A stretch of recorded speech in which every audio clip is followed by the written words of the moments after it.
सियावर रामचंद्र की जय। प्रिय भक्तों, आप सभी का मेरे चैनल भक्ति कथा सागर में बहुत बहुत स्वागत है। रामायण कथा श्रृंखला में आज हम आगे की कथा का श्रवण करेंगे। चित्रकूट की पावन भूमि पर समय अत्यंत शांत गति से बीत रहा था। प्रभु श्री राम, माता सीता और लक्ष्मण का प्रत्येक दिन धर्म, सेवा और तप के साथ व्यतीत हो रहा था। प्रातःकाल मंदाकिनी में स्नान, ऋषियों का दर्शन, वनवासियों से प्रेम पूर्वक व्यवहार और संध्या के समय ईश्वर का स्मरण, यही उनकी दिनचर्या बन गई थी। चित्रकूट की घाटियां प्रभु के चरणों से धन्य हो रही थीं और वन का प्रत्येक प्राणी उनके स्नेह का अनुभव कर रहा था। किंतु उधर अयोध्या में सब कुछ बदल चुका था। जिस नगरी में कभी मंगल गीत गूंजते थे, वहां अब शोक का सन्नाटा छाया हुआ था। महाराज दशरथ का हृदय श्री राम वियोग सहन नहीं कर पा रहा था। दिन रात उनके नेत्रों के सामने केवल अपने प्रिय राम का ही मुखमंडल दिखाई देता था। वे बार बार व्याकुल होकर कहते, राम, मेरे राम, एक बार मेरे सामने आ जाओ। माता कौशल्या उनके पास बैठी अश्रुधारा बहा रही थी। माता सुमित्रा उन्हें धैर्य बंधाने का प्रयास कर रही थीं, किंतु महाराज दशरथ का दुख किसी भी सांत्वना से कम नहीं हो रहा था। उन्हें बार बार अपने जीवन की वह पुरानी घटना स्मरण आने लगी, जब युवावस्था में उन्होंने शब्द भेदी बाण से अनजाने में श्रवण कुमार का वध कर दिया था। वह दृश्य उनकी आंखों के सामने सजीव हो उठा। उन्हें याद आया कि श्रवण कुमार के वृद्ध माता पिता ने पुत्र वियोग में विलाप करते हुए उन्हें श्राप दिया था। राजन, जिस प्रकार आज हम पुत्र वियोग का असहनीय दुख सह रहे हैं, उसी प्रकार एक दिन तुम्हारी भी मृत्यु अपने पुत्र के वियोग में होगी। उस समय दशरथ ने उस श्राप को एक दुखद घटना समझकर भुला दिया था, किंतु आज वही वचन सत्य बनकर उनके सामने खड़ा था। वे करुण स्वर में बोले, कौशल्या, आज मुझे इस श्राप का अर्थ समझ में आ रहा है। यह सब मेरे कर्मों का ही फल है। मैं अपने राम के बिना जीवित नहीं रह सकता। इतना कहते कहते उनकी आंखों से आंसू बहने लगे। उनके होंठों पर अंतिम बार केवल एक ही नाम था, राम। और उसी क्षण महाराज दशरथ ने अपने प्राण त्याग दिए। पूरा राजमहल विलाप से गूंज उठा। माता कौशल्या मूर्छित होकर भूमि पर गिर पड़ी। माता सुमित्रा की आंखों से अश्रुधारा बह निकली। राजमहल की दासियां, मंत्रीगण और समस्त अयोध्या शोक में डूब गई। जिस महाराज ने वर्षों तक धर्म पूर्वक प्रजा का पालन किया था, वे अपने प्रिय पुत्र श्री राम के वियोग में इस संसार से विदा हो गए। उधर उस समय भरत और शत्रुघ्न अपने ननिहाल कैकेयी देश में थे। उन्हें अभी तक अयोध्या की किसी भी घटना का समाचार नहीं मिला था। अयोध्या के गुरु महर्षि वशिष्ठ ने स्थिति को संभाला। उन्होंने मंत्रियों से कहा, जब तक भरत वापस नहीं आ जाते, तब तक महाराज के पार्थिव शरीर का यथोचित संरक्षण किया जाए। राज्य को शोक में भी मर्यादा नहीं छोड़नी चाहिए। तुरंत दूतों को कैकेयी देश भेजा गया। कुछ दिनों बाद भरत और शत्रुघ्न अयोध्या लौटने के लिए रवाना हुए। मार्ग में ही भरत के मन में अनेक अशुभ संकेत उत्पन्न होने लगे।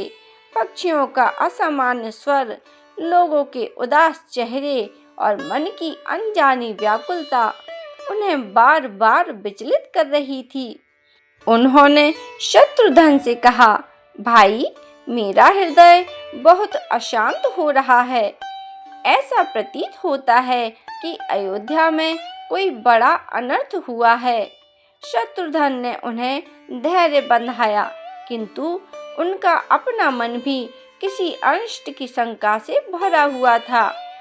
जब दोनों भाई अयोध्या के समीप पहुंचे तो उन्होंने देखा कि जहां पहले उत्सव और वाद्य यंत्रों की ध्वनि सुनाई देती थी, वहां आज चारों ओर सन्नाटा पसरा हुआ है।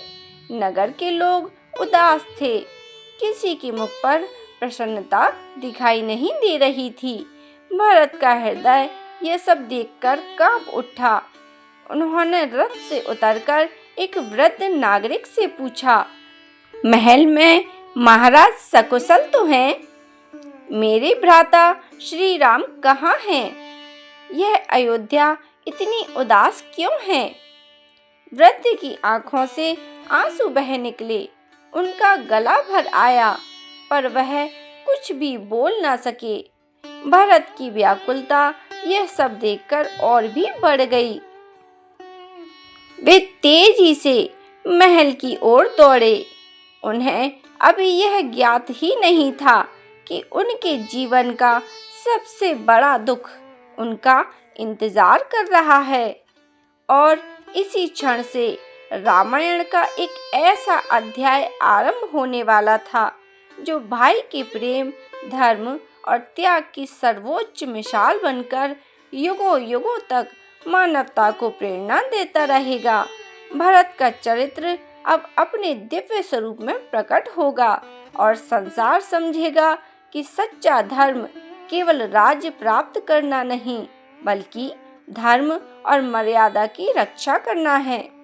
अयोध्या नगरी जो कुछ ही दिन पहले भगवान श्री राम के राज्य अभिषेक की तैयारियों से झिलमिला रही थी, आज गहरे शोक में डूबी हुई थी।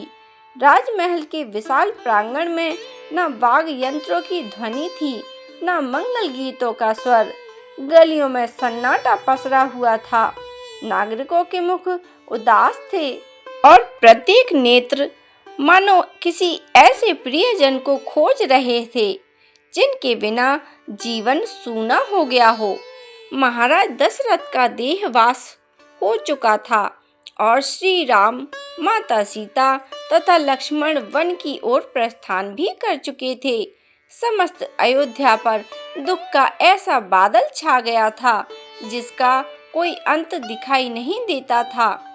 उधर कैकेयी देश में भरत और शत्रुघ्न को अयोध्या लौटने का संदेश मिला। संदेश में केवल इतना लिखा था कि गुरु वशिष्ठ उन्हें तत्काल अयोध्या बुलाया है। कोई कारण नहीं बताया गया था। भरत ने पत्र पढ़ते ही अनुभव किया कि अवश्य ही कोई असाधारण घटना घटी है। उनका मन अनजानी आशंका से भर उठा। उन्होंने बिना विलंब किए अयोध्या के लिए प्रस्थान किया। मार्ग भर उनका हृदय विचलित रहा। पक्षियों की असामान्य उड़ान, मार्ग में मिलने वाले लोगों के उदास चेहरे और मन में उठती बेचैनी उन्हें बार बार संकेत दे रही थी कि कुछ अनिष्ट घट चुका है। शत्रुघ्न ने उन्हें धैर्य बंधाने का प्रयास किया, किंतु स्वयं उनके मन में भी शंका बढ़ती जा रही थी। कई दिनों की यात्रा के बाद जब अयोध्या के शिखर दृष्टि गोचर हुए, तब भरत का हृदय धड़क उठा। यह वही अयोध्या थी जहां प्रवेश करते ही नगाड़े बजते थे, नागरिक पुष्प वर्षा करते थे और हर्ष का वातावरण छा जाता था। परंतु आज सब कुछ बदल चुका था। नगर के द्वार सूने थे, बाजार बंद थे, घरों के बाहर बैठे लोग मौन थे, किसी के मुख पर मुस्कान नहीं थी। वातावरण में ऐसी नीरवता थी जो किसी गहरे शोक की साक्षी थी। भरत ने रथ रोका। वे नीचे उतरे और एक वृद्ध नागरिक के समीप जाकर बोले, बाबा, यह कैसी निस्तब्धता है? अयोध्या में यह शोक क्यों है? महाराज कुशल तो हैं? मेरे भ्राता श्री राम कहाँ हैं? वृद्ध ने भरत को देखा। उसकी आंखें भर आईं, होंठ कांपे, पर शब्द बाहर ना आ सके। उनके केवल झुका हुआ सिर उठाकर राजमहल की ओर संकेत कर दिया। भरत का मन और अधिक व्याकुल हो उठा। वे तेज कदमों से महल की ओर बढ़ चले। राजमहल में प्रवेश करते ही उन्होंने देखा कि जहाँ कभी उत्सव की सजावट रहती थी, वहाँ अब श्वेत वस्त्रों में खड़े सेवक मौन खड़े हैं।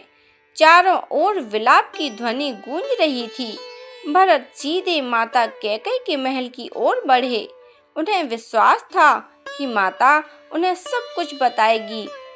और तभी कैकेयी ने पुत्र को आते देखा तो प्रसन्न होकर उठी। उन्हें लगा कि अब उनका स्वप्न पूरा होगा और भरत अयोध्या के सिंहासन पर बैठेंगे। उन्होंने आगे बढ़कर भरत को गले लगाना चाहा, पर भरत का चेहरा चिंता से भरा हुआ था। उन्होंने व्याकुल स्वर में पूछा, माता, मुझे शीघ्र बताइए, अयोध्या में यह शोक क्यों है? पिताश्री कहाँ हैं? बड़े भैया श्री राम कहाँ हैं? माता कौशल्या और माता सुमित्रा कैसी हैं? कैकेयी ने बिना किसी संकोच के कहा, पुत्र, धैर्य रखो, तुम्हारे पिता अब इस संसार में नहीं रहे। यह सुनते ही भरत के पैरों तले मानो धरती खिसक गई। उनका शरीर कांप उठा। वे वहीं भूमि पर बैठ गए। कुछ क्षण तक उनके मुख से कोई शब्द नहीं निकला। फिर वे फूट फूट कर रो पड़े, पिताश्री, मैं आपके अंतिम दर्शन भी न कर सका। उनका विलाप सुनकर पूरा महल पुनः करुण क्रंदन से भर उठा। कुछ देर बाद भरत ने स्वयं को संभाला और कांपते स्वर में पूछा, माता, पिताश्री के अंतिम समय में बड़े भैया श्री राम कहाँ थे? उन्होंने उनका हाथ क्यों नहीं थामा? वे कहाँ हैं? कैकेयी ने शांत स्वर में उत्तर दिया, श्री राम वन चले गए हैं। भरत ने आश्चर्य से पूछा, वन? किस कारण? किसने उन्हें वन भेजा? कैकेयी ने गर्व से कहा, मैंने तुम्हारे लिए 2 वरदान मांगे थे। पहला, तुम अयोध्या के राजा बनो और दूसरा, राम 14 वर्ष के लिए वनवास जाए। महाराज को अपने वचन निभाने पड़े। इतना सुनना था कि भरत की आंखें विस्मय से फैल गईं। उन्हें विश्वास ही नहीं हुआ कि उनकी अपनी माता यह कह रही है। वे कुछ क्षण तक कैकेयी को देखते रहे। फिर उनके भीतर वर्षों से संचित धर्म, मर्यादा और भातृ प्रेम ज्वालामुखी की भांति फूट पड़ा। उन्होंने कठोर स्वर में कहा, माता, आपने क्या कहा? मेरे लिए? आपने मेरे आराध्य, मेरे प्राणों से भी प्रिय बड़े भैया श्री राम को वन भेज दिया। कैकेयी बोली, हाँ पुत्र, अब अयोध्या का राज तुम्हारा है। यही तो मैं चाहती थी। भरत के नेत्र लाल हो उठे। उनके स्वर में पीड़ा और धर्म का तेज एक साथ प्रकट हुआ।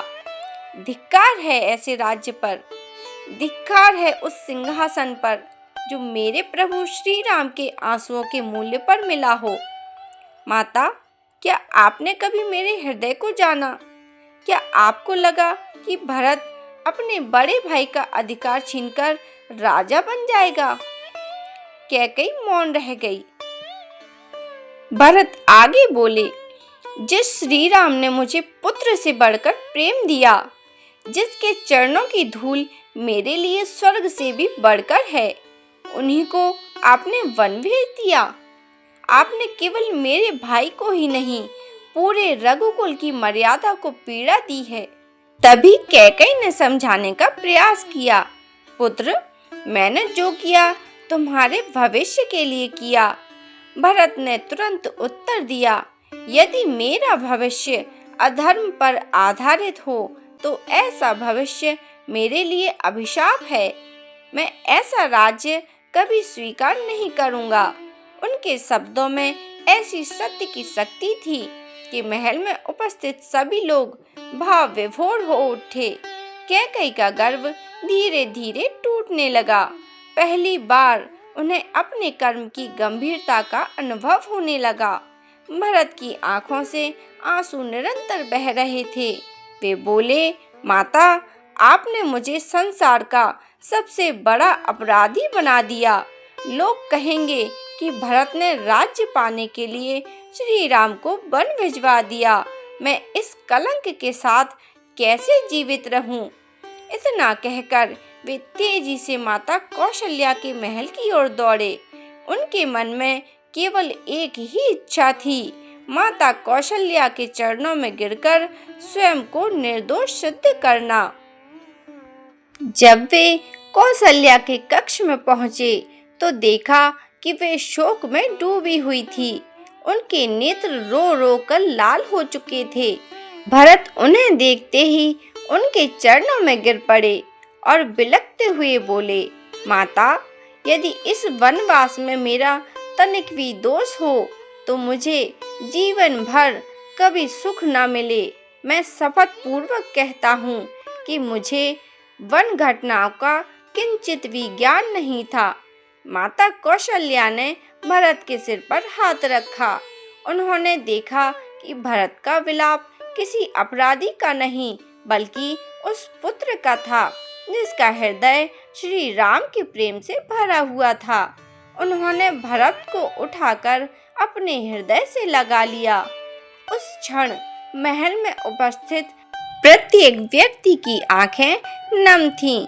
सभी समझ चुके थे कि भरत का हृदय श्री राम के प्रति उतना ही निर्मल है जितना स्वयं गंगा जल।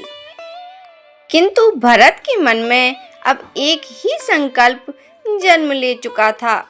जब तक वे स्वयं चित्रकूट जाकर श्री राम को वापस अयोध्या नहीं लाएंगे तब तक उन्हें न शांति मिलेगी और न विश्राम। यही संकल्प आगे चलकर रामायण के सबसे महान और प्रेरणादायक प्रसंगों में से एक बनने वाला है।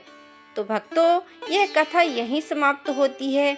अगर आपको मेरी वीडियो अच्छी लगी हो तो मेरी वीडियो को लाइक करें, शेयर करें और ऐसी ही दिव्य कथाओं के लिए मेरे चैनल को सब्सक्राइब करें और बेल आइकन को प्रेस करके रखें, जिससे जब भी वीडियो अपलोड हो तो आप तक नोटिफिकेशन सबसे पहले पहुंच सके। मेरी वीडियो देखने के लिए आप सभी भक्त प्रेमियों का बहुत बहुत धन्यवाद।